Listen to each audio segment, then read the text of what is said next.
The meeting of the Faculty Senate will come to order. Welcome, everybody.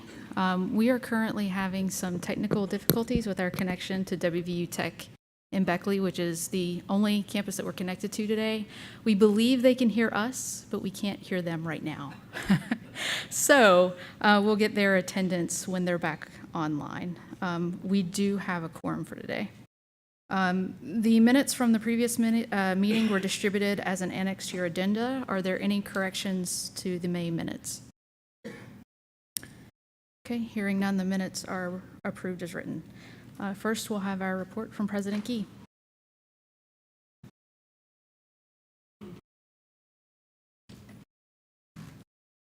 Happy summer, everyone. If you can't tell, I have horrible allergies. And in fact, I'm going to have to leave directly because to go see a doctor again. I'm going to China on Friday. I don't want to take allergies with me. You know what I mean? So it's not a pretty picture here. I could end up in the Newark airport in the hospital or something like that. Anyway, it's wonderful to be with all of you today. It really is. We've had a great year. We have challenges, we have opportunities, and we're going to take advantage of the opportunities. Let me talk first of all about the state budget. They're still meeting. And it could go right down to the wire. We remain hopeful. Certainly, I made a lot of telephone calls over the weekend. Everyone wants to solve the problem. Everyone wants to be supportive of us. It is just how they get there. So I really wish I could just say it's solved and let's all go home and have dinner together, but I can't say that.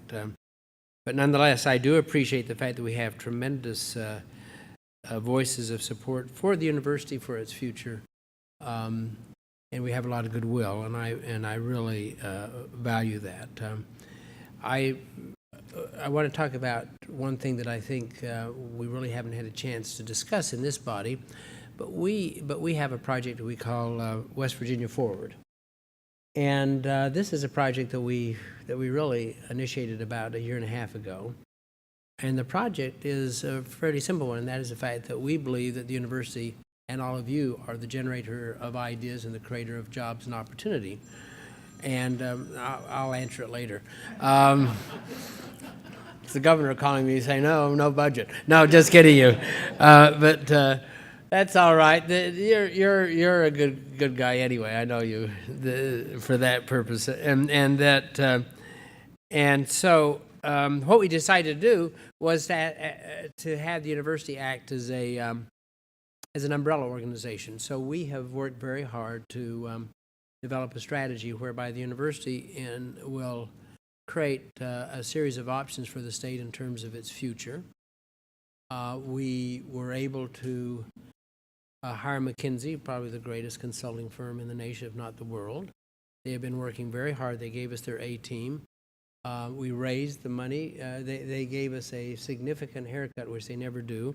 We raised the money. We now have a series of recommendations about how we turn the state around and how we can best create an atmosphere that will support this university and support this state for a long period of time. Great recommendations, great people. Now we have to make this a reality. And so over the next as many of you know, I tour the state every summer and visit most of the counties. We will be visiting again, but we'll have forums in each of these small communities talking about the future of the state and these recommendations, and then we'll unveil them finally in a conversation at the Economic Summit at the Greenbrier at the end of August. The point is the fact that, as we all know, in the political arena, people have a hard time making decisions because they are pulled in so many different ways. But the university, making a set of very solid and very progressive recommendations, we're kind of like an aircraft carrier. We can fly above. I'm not running for office. I'll take all the heat that they can possibly give me and give it back. No, I'll take it as we possibly can. And that way we can start the conversation. Someone in this state, as with the same thing in this nation, has to start a conversation about change and about opportunity, and that is our goal. And I feel very positive about this. It's a wonderful opportunity that we have. As I said, we have started our summer tours. We went last. When was it? It was last last Thursday to Welch, West Virginia, to McDowell County. We took our our really fabulous soccer coach. She brought some of her team members. We decided we would put on a clinic for soccer, mainly to develop youth aspirations and youth expectations. The thing that this university does better than any that I've ever seen, and better than any of us could even expect, it provides hope and inspiration. And I could see that clearly in those conversations and in seeing those wonderful young people, those little 5th, 6th, and 7th graders. Clay was with me, and we were both just saying that it was very inspiring to us to see what we can do, and we will continue to do that. So I welcome all of you here today. I hope all of you have a great summer, and more importantly, I hope that we have a lot of success in the upcoming year. And Lena, is this your last time? Give her a round of applause. Hasn't she done a great job?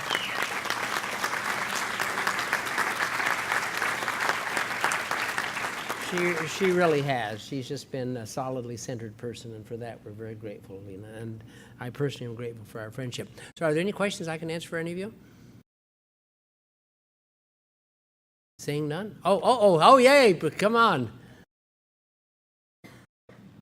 Heather Billings from the School of Medicine. Hey, Heather. I was asked by one of my colleagues today what the university has as a contingency or backup plan for ensuring summer salaries are paid if there is no state budget in another week or so when we hit that payroll deadline. I'm going to start printing money in the basement. How does that sound? I'm one of these kind of people that I've been through so many of these kind of iterations, Heather, that I think in the end that we'll get there. If we don't, we're well planned and well positioned to make certain that we continue to be able to meet our obligations. You know, the notion of shutting down a university, I mean, it's bad enough when we try to shut it down for a snow day, as you know. I mean, we have animals, we have our teaching and research functions, none of which can really discontinue on a moment's notice. So we do have some contingency plans, but I am the eternal optimist. I think we'll get there, okay? Thank you. Appreciate the question. Any other questions? Seeing or hearing none, everyone have a great day. Thank you very much. Thank you. Next, we have our report from Provost McConnell.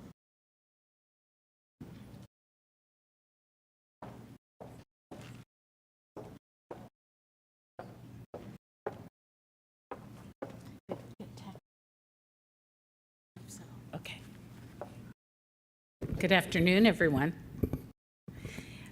It is great to be here. I share Gordon's optimism that we will get a budget. I hope it's not just like carrying an umbrella so it won't rain. But I really do believe we will get a budget. I think they're making progress, and good progress. So some good things have happened in the last couple of weeks, and so I'm going to talk about a few of those.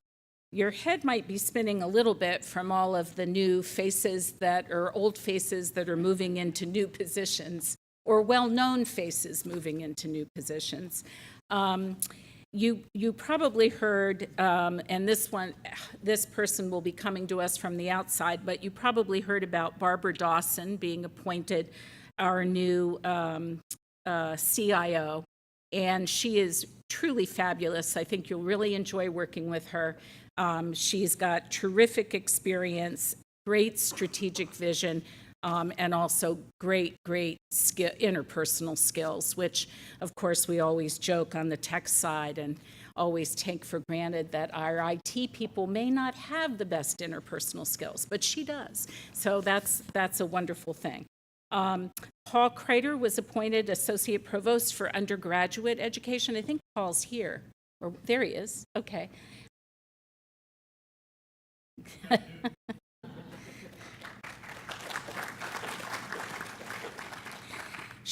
As you know, he succeeds Dr. Sude Perutz, who's retiring in August after a 34-year career. We may have some other people, too, in the room who are retiring this year. If you're retiring, would you stand?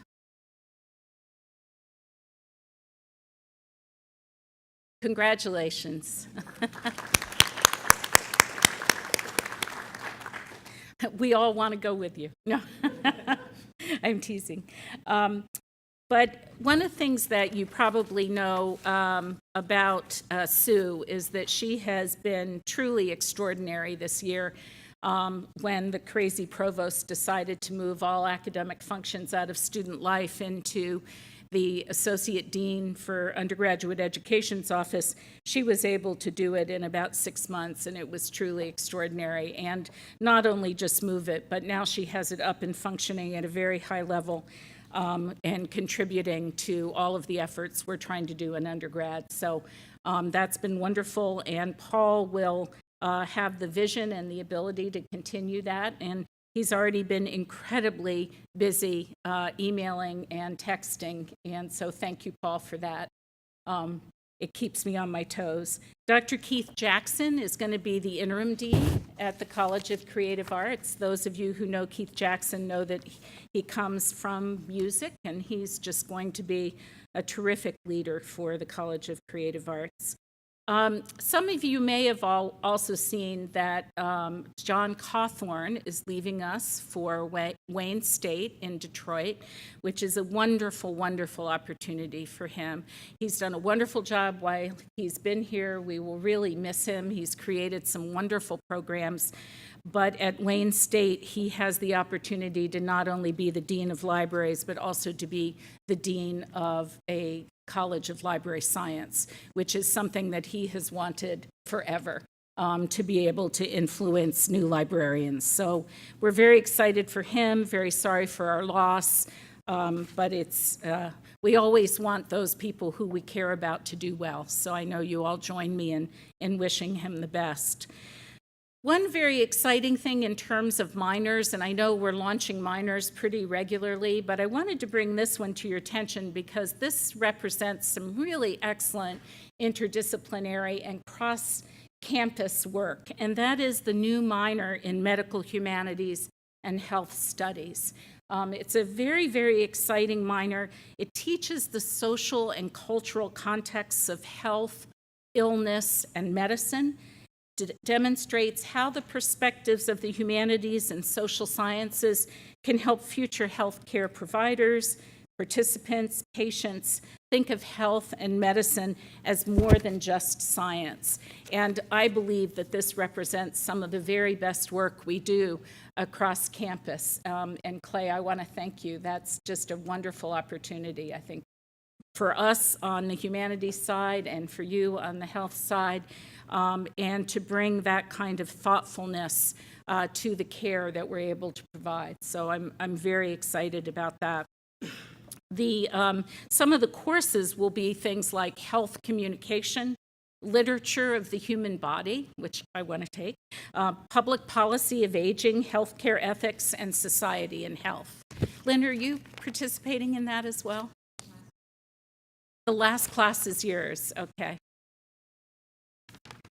Society and health, perfect. Perfect for a sociologist, right? So there's all kinds of good news if you've been reading your e-news, but just to recap some of it, WVU EcoCar team placed 4th this year in the competition, which is a really great accomplishment. We're really glad to be out there placing 4th and in an eco-car and really driving home that we can create these kinds of solutions, but not just solutions, because the thing we really won on was not just protecting the environment, but also maintaining the muscle and the performance of the car. And of course, for those of you who know me very well, I am a gearhead. And so knowing that I can buy an eco car and that it will handle just as well and have as much power is a wonderful thing. We also have 3 students who were awarded Fulbrights. I think you all know that, but I want to make sure you do before you go away for the summer because it's a great, great achievement. They majored in international studies, ceramics, English, and chemistry. So that's a really wonderful interdisciplinary array. And finally, I want to say there's a lot of work that's going on over the summer in preparation for the fall. As always, we had a wonderful retreat on Thursday, and the morning was a dean's retreat just for all of us to wrap our heads around where we think higher education is going, particularly in terms of focus areas. And then in the afternoon, we had a retention summit.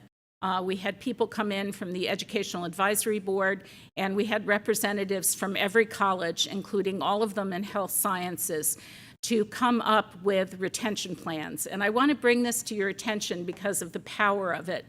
We've estimated that for every 1%, if we can increase retention 1%, we can bring in $6.8 million more in revenue. And so we are really trying to get an all-in, stack hands on retention. Now, I'm using the revenue number to capture your interest and say, ooh, that might help us out of the budget problem, and it really would. But the piece that I want to leave you with is inspirational, and that is for those students who we do not retain, we are saying that we accept that they are not going to be successful here. And we, not only that, many of them are first generation in their families, and they're going to be going back to situations in which higher education has not been the norm. And that greatly limits their potential for future success and their families' potential for future success. And so I want to invite us all to be all in, not just because it would make a huge difference in terms of revenue, but because it's our commitment to our students, particularly our first generation students. Meet them, help them, engage them, understand that they want to be connected to the university in order to succeed. I see faces out here where all of you are doing that all the time, reaching out to your students and building those personal relationships. But I'm appealing to all of you here because the more we can get faculty and staff to engage in just face-to-face, wonderful communication with our students, the more likely they are to succeed. Because the one thing we know, the one critical factor to retention is engagement with another human being on campus who communicates to that student that he or she matters and her or his future success matters. And I know all of you can do that, and all of you can talk to your colleagues about doing it with us. It really is part of our culture, and this is something that we absolutely have control over, and we can help our students succeed. Thank you very much. Have a wonderful summer. I will see you when you get back. Okay. I believe the connection to WVU Tech at the Beckley campus is working now, so we're going to test it out by trying to get your attendance. So WVU Tech Beckley, how many are present? WVU Tech Beckley has 2 senators present. Thank you. All right, next we will move to our report on health sciences from Dr. Claymarsh.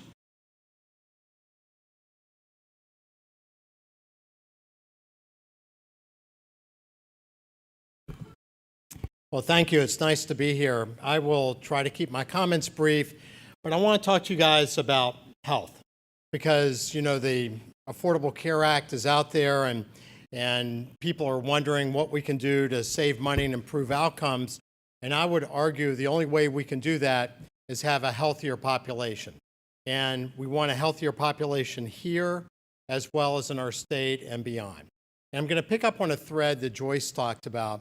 So from my perspective, I think that the opioid epidemic and the chronic health problem is actually not the problem, is a symptom of the real problem.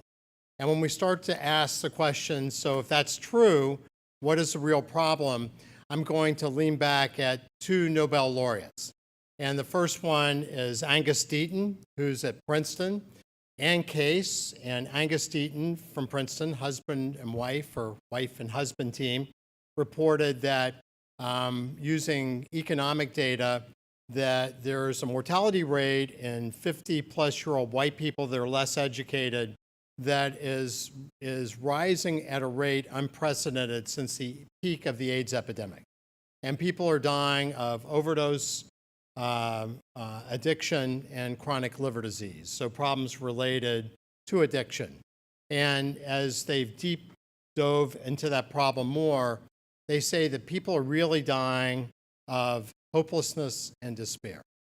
And I want to pick up this community thread because I think that's really important. I think it's important at the Health Science Center, and I'll talk a bit about that frame, but also the university and the state.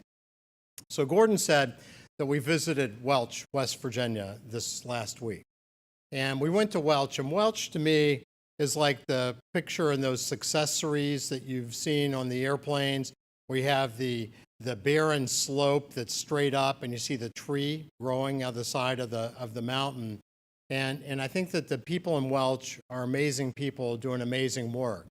But as I drove into Welch and drove out of Welch to get back to Beckley, it took me an hour and 15 minutes to get a cell signal, and the GPS on the car didn't work the whole time there.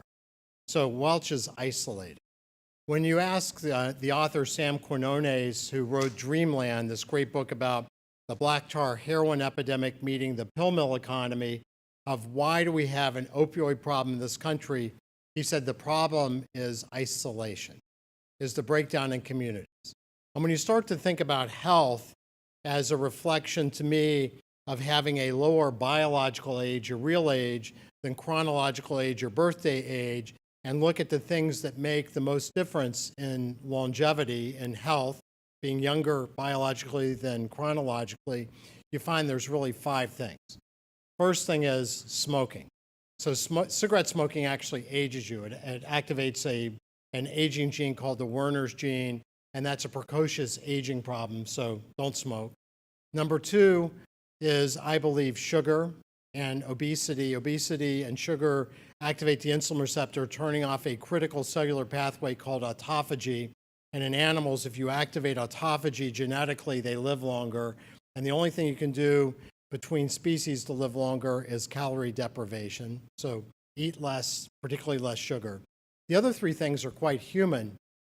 Number 1, connection to people. Number 2, maintaining a sense of purpose. And number 3 is your mindset. When you look at mindset, another Nobel laureate, Elizabeth Blackburn, who discovered telomeres, which are the caps of DNA, longer they are, the younger you are, found in working with a behavioral psychologist, Alyssa Appel, looked at a group of moms that had very, very ill children. Kids were going to die early, versus moms that had well children. And their hypothesis was that the moms with sick kids were going to be more stressed with the moms with well kids, and they would age faster.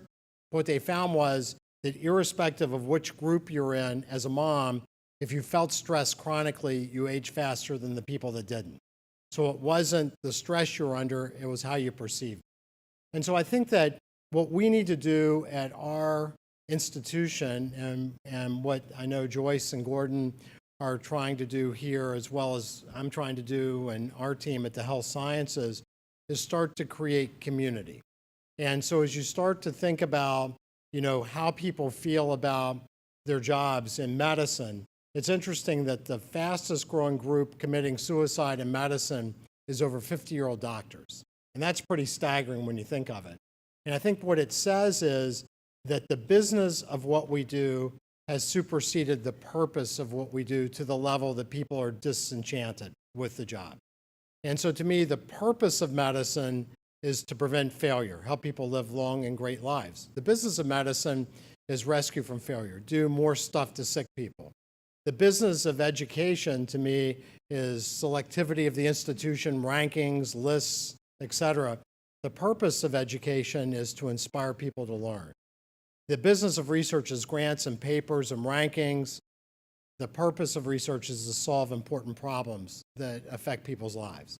And so I think if we are a place that starts to re-examine and rediscover some of the basic issues, and I believe that that's what we're doing, and provide hope where hope doesn't exist to others, whether those are people that work with us or people that live in the state, then we've achieved a lot. Herb Kelleher took over Southwest Airlines when it was Love Airlines, so it was going bankrupt. And Herb Kelleher is a smoking, drinking, party-loving guy, and he decided that he was going to do 2 things to change the model at Southwest. You guys know what he did? The 2 innovations that he created to rescue Love Airlines from bankruptcy and make it now a place that Harvard Business Review argues is the business case for the airline industry, which is a low bar, including the medical industry, by the way. Nonetheless, you know what he did? So number one, what did he do? Number one, he put the bags in with the handles out so he could flip the airplane faster. Now for us, maybe that's not a pertinent sort of level of understanding, but nonetheless, he did. The second thing, he decided he was going to invest in his team, not his customers. So he celebrated birthdays. He always sided with employees, because if you don't have happy employees, they can't bring happy service to other people. And that made a huge difference. And I believe that's what we're trying to do too. So at the Health Science Center, we've partnered with the Creative Arts College and Paul Kreider and Keith Jackson to open a music program. And we do music now in the Pylons, which are a series of concerts, internal and external, for our people. We've started a music therapy program, first one in the state. We ended up paying for it out of pocket to begin with. And now, Mary Beth, how many undergraduate students do we have enrolled? How many people do we have? 28. And so we have even more people coming, and it's really provided hope to a lot of people with cancer, et cetera. We're now moving that into our chronic pain program. We've opened a non-opioid chronic pain program with the military, with the Uniformed Services University, which will be a completely integrative medicine program, which will include music therapy as well as acupuncture, massage, yoga, case management, behavioral therapy. Is Renee still here? Yeah, with Renee Nicholson, we're doing a program, and I love the shout out to the humanities and health undergraduate program. But Renee's doing work in our cancer center, interviewing people and helping understand their stories, which has therapeutic benefit for the people, but also allows us to understand what are the things that are most important to those people. We've started to go around the state with David Hardesty and Tom Haywood, who's on our Board of Governors, to do a Where's Waldo program. And that emanated from George Bennett's work. You guys have seen the children's thing, Where's Waldo, where you try to find Waldo out. So it's really identifying weak signal and noisy data fields. And so we're using stories as ways to recognize where are convergent opportunities for us to help communities around the opioid epidemic. We're working with Try This West Virginia, which is a group started by Kate Long and now joined by Stephen Smith that hands out micro grants to places in West Virginia. Last week they had their Try This conference at West Virginia Wesleyan. They had to cap it at 600 people who are now doing work in their communities that are inspiring everybody. You go to that meeting, it's not like going to a meeting, it's like going to a church revival. It's amazing. People are doing unbelievable things. We're working with Dino Beckett in Williamson, West Virginia, doing the Sustainable Williamson Project, which was recognized in 2014 as one of 6 communities in this country with a Robert Wood Johnson Culture of Health Award. And he was named Rural Physician of the Year for the United States last year.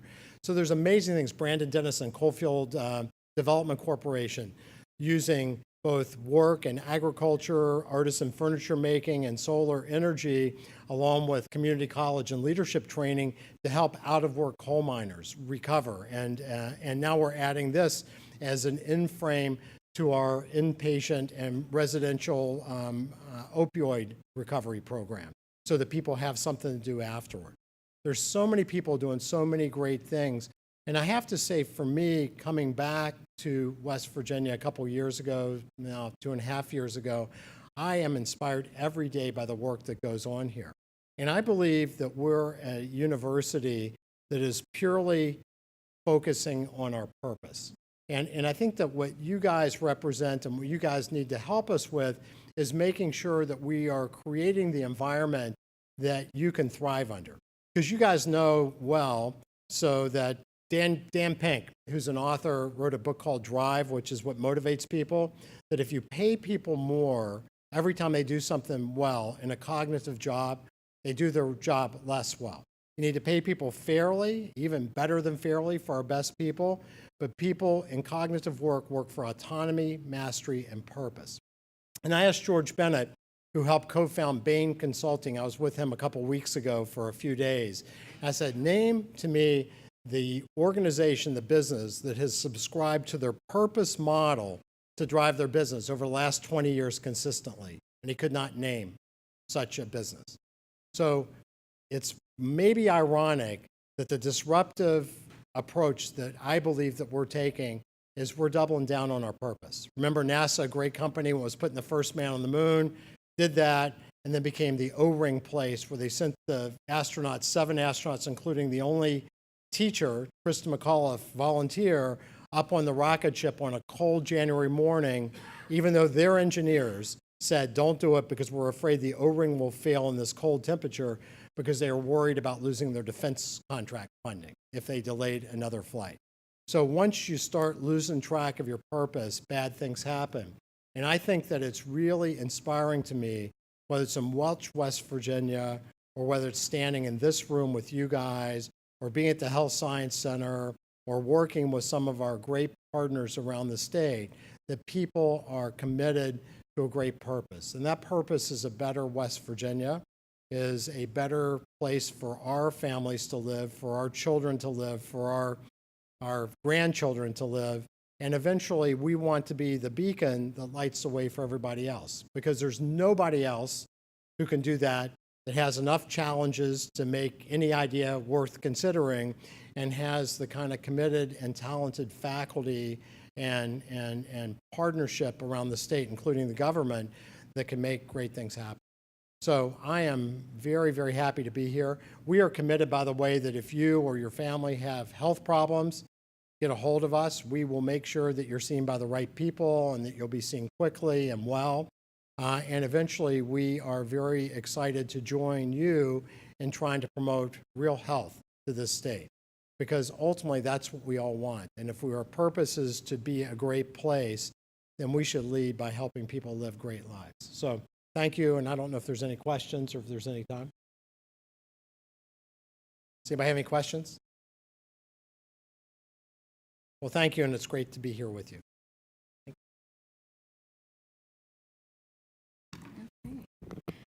The election for Faculty Senate Executive Committee members for next year have closed. Those elected members for the 2017-18 academic year are Carolyn Atkins, Leslie Cottrell, Lisa DeBartolomeo, Virginia Kleist, Jennifer Merrifield, Emily Murphy, and Richard Turton. So congratulations to those individuals. Since this is my last meeting of the year, as Faculty Senate Chair, I guess I'll be back next year, but not standing up here, and I'm going to try not to seem too happy about that. I just want to take a moment to thank several people who actually work very hard to put the meetings on. I've gained an enormous amount of appreciation for the amount of work it takes just to have the meeting. Judy Hamilton and Barbara Dunn in the Faculty Senate office, who you see, you probably know their names, but if you don't, Judy Hamilton sitting right there. Barbara Dunn is who checks you in when you come in. They take minutes, distribute agendas, tell me when I'm not doing things correctly, and a number of other things. They're very nice about it when they do that. It doesn't run without them. They're the continuity. They're the folks who know what's going on. They've been doing it for years, and so it really doesn't happen without them. So thank you to those folks.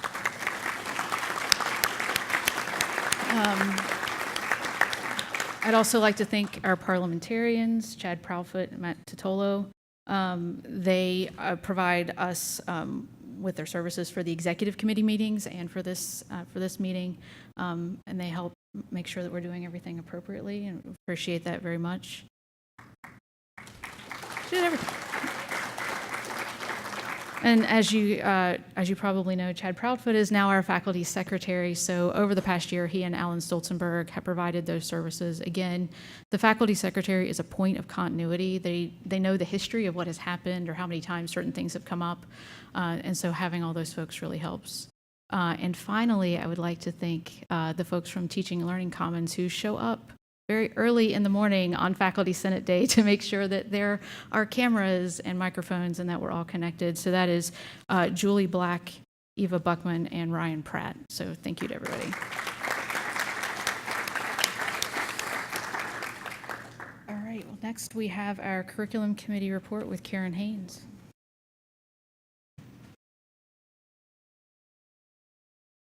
Thank you. First, for your approval, we have the new courses report. That's Annex 1. Are there any objections or points of discussion for Annex 1? All those in favor of approving Annex 1, please say aye. Any opposed, no. WVU Tech, how do you vote? WVU Tech has 2 ayes. Thank you. Annex 1 is approved. Next, we have for your approval the course changes report, and that is Annex 2. Are there any questions or points of discussion for Annex 2? All of those in favor of approving Annex 2, please say aye. Any opposed, no. WVU Tech, how do you vote? WVU Tech has 2 ayes. Thank you. Annex 2 is approved. Next, for your approval is the capstone courses report, Annex 3. Are there any questions or points of discussion for Annex 3? All those in favor of approving Annex 3, please say aye. Any opposed, no. Okay, the ayes have it. Annex 3 is approved. For information, we have the course adoptions report, Annex 4. Are there any questions or points of discussion for Annex 4? Okay, hearing none, Annex 4 is filed. And for information, we have the minor in gerontology. Are there any questions or points of discussion for the minor in gerontology? Okay, hearing none, that minor is filed. Next, we'll have our Gen Ed Foundations Committee report. And as you're giving this report, Lisa, if you want to go ahead and give your end-of-year report and goals, we can wait if you'd rather wait. But No, that's cool. We can be super efficient. I like okay, that. Yeah. thank you. It's hot in here and it's hot outside and our cars are baking. So let's do this thing. So we have 17 courses for your approval in Annex 5. Okay, and that's for information. So are there any Yes, questions or sorry, points of discussion for your Annex 5? information. Okay, hearing none, Annex 5 is filed. Okay, and so for our annual report, I'm not going to read you the report, of course. I would only draw attention, since today is a good day to say thank you for everyone. There are several people who I would like to thank. First of all, Natalie St. Corcoran, who has agreed to be the chair next year, which is very important.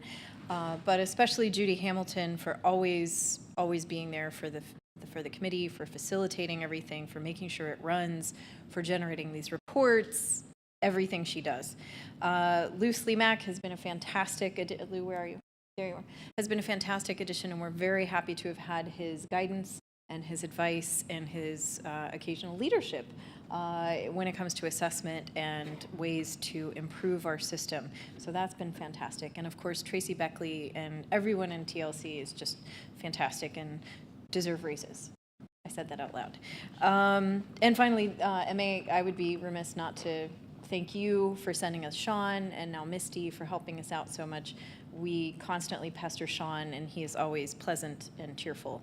So we're appreciative of that. Okay, and we're going to still accept all of these as one batch under item 10. So thank you. So I can sit down. Next, we have a proposed statement of support for gender inclusivity on university forms. And John Connors, who's the chair-elect of the Faculty Welfare Committee, will be presenting. And also, John, if you have anything to say about your end of your report, you can go ahead and do that too. All right, so this proposed statement on the use of gender-inclusive options on university forms. So we're proposing that the Senate supports the use of inclusive gender options on forms and the provision of an option not to disclose gender when possible. Further, in instances when gender data is not needed, then gender elections should not be included on the forms. When possible, individuals should be informed of the reason for collecting demographic information and how the information will be used. So that's submitted for approval. Are there any objections or points of discussion for Annex 6? Just so that everybody's aware of the context, this was in conjunction with Chris Mayo, who is the director of the LGBTQ+ Center. Okay. All those in favor of approving Annex 6, please say aye. Any opposed, no. WVU Tech, how do you vote? WVU Tech has 2 ayes. Thank you. Annex 6 is approved. Okay, as far as the Faculty Welfare Committee, we continue to work on issues of communication across the various levels of the university. We're looking at ways maybe to fund faculty children's tuition support. We're surveying many universities, see how they actually fund that program and see whether it would be possible here.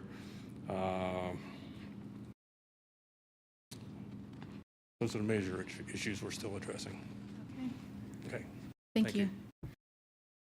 So for item number 10 on the agenda, we're going to have the remaining reports submitted, and then we'll vote on acceptance of those reports as one vote.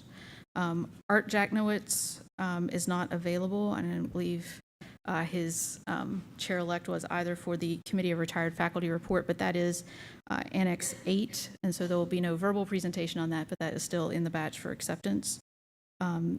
Next, we'll have Richard Turton with the Research Integrity Committee report. So the Research Integrity Report is filed as Annex, or it's submitted as Annex 9. So if there are any questions regarding that, I'd be happy to respond to them. Nope. Okay, thank you. All right. Next, Trevor Harris with the Research and Scholarship Committee report. On behalf of Trevor Harris, I will be here today thanking everyone on the research committee, and I am presenting Annex 10 for our acceptance. Thank you. Next, we have Randy Briner with the Service Committee report.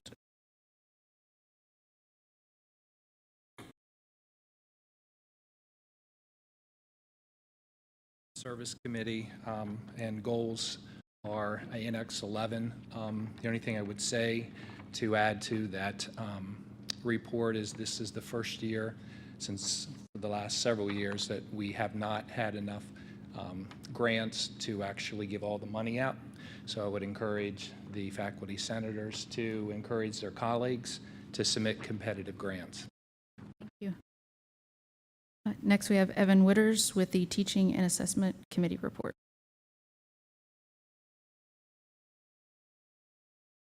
Hello.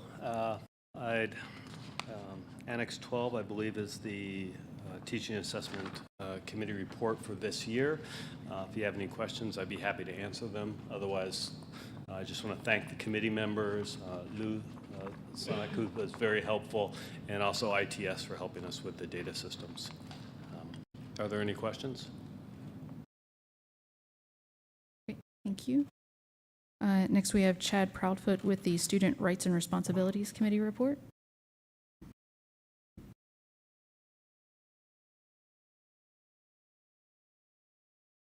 The report of the Committee on Student Rights and Responsibilities is presented as Annex 14. It's mostly statistical in nature. We did have a recommendation for next year to begin including data from Potomac State College and WVU Tech and Beckley as part of that, so we can see a more holistic picture. So that was the only recommendation that we had with that. Are there any questions? Thank you. Thank you. And finally, Virginia Kleist with the report on the Committee on Committees, Memberships, and Constituencies. Good afternoon, Virginia Kleist, College of Business and Economics. We are submitting for acceptance the Committee on Committees, Membership and Constituencies report. I wanted to give a special thanks to Judy Hamilton, who helped us tremendously. It's a very difficult task to put together all the committees. She collected a survey of people who were interested in serving on our various committees. I want to thank the committee members who participated in helping us fill all the committees. And I have to say that we're delighted in how many people step up to fill all of the many committees of the Faculty Senate. There's many committees and dozens and dozens and dozens of faculty across the university, and lots of people stepped up, and we're looking forward to a great year next year. Thank you. Thank you. Are there any questions or points of discussion for Annexes 7 through 15? All those in favor of approving those annexes, please say aye. Any opposed, no. WVU Tech, how do you vote? WVU Tech has 2 ayes. Thank you. Those reports are accepted. Okay.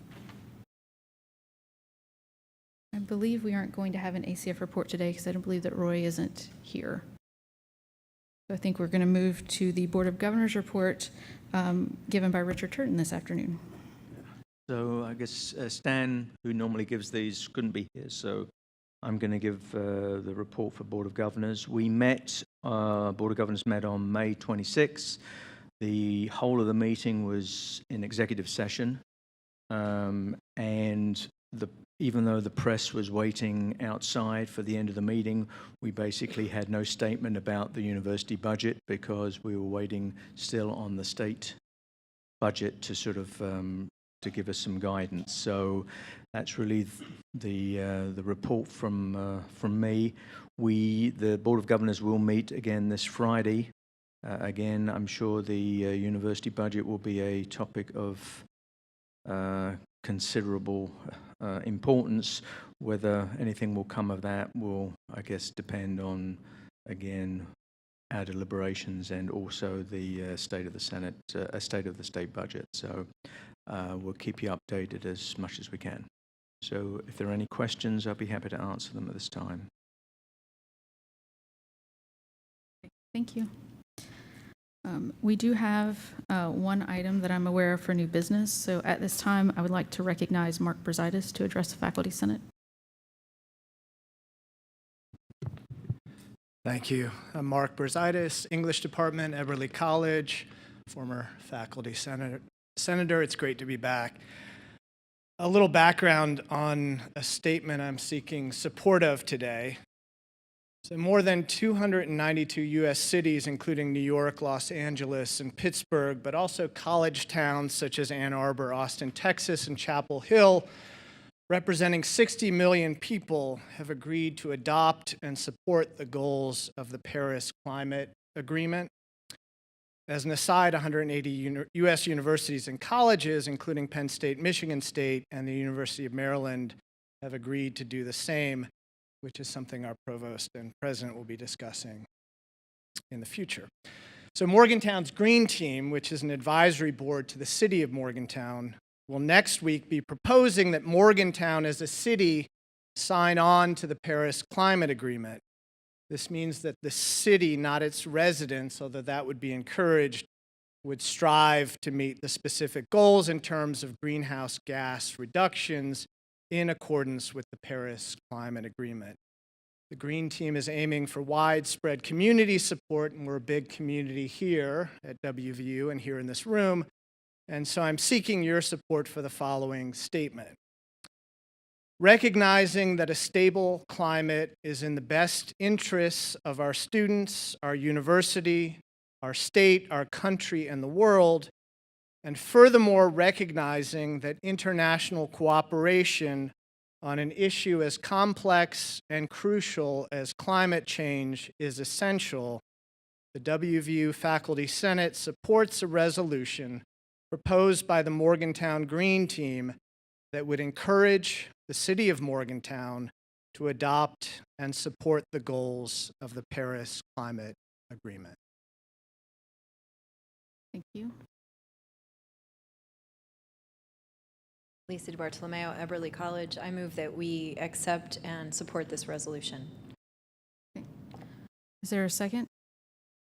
All right. Are there any objections or points of discussion for this resolution? Really is to support the resolution of the Green Team. All right. All those in favor of approving this statement of support, please say aye. Any opposed, no.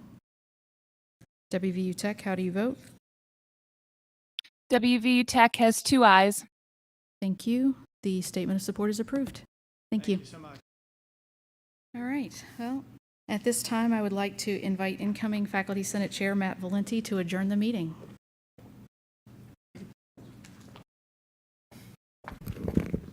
Okay, thank you, Lena. Before I get to the business of adjourning the meeting, I would like to personally thank Lena for doing such a good job this year. The fact that these meetings have gone so smoothly is a bit of an illusion, and it's due to the wizardry of Lena working tirelessly behind the scenes to make sure everything this year went well. So please join me in thanking Lena.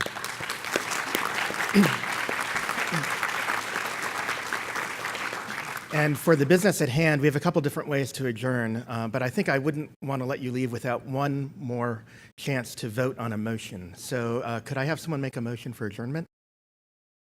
Okay, second? All those in favor? Aye. Opposed? The meeting is hereby adjourned.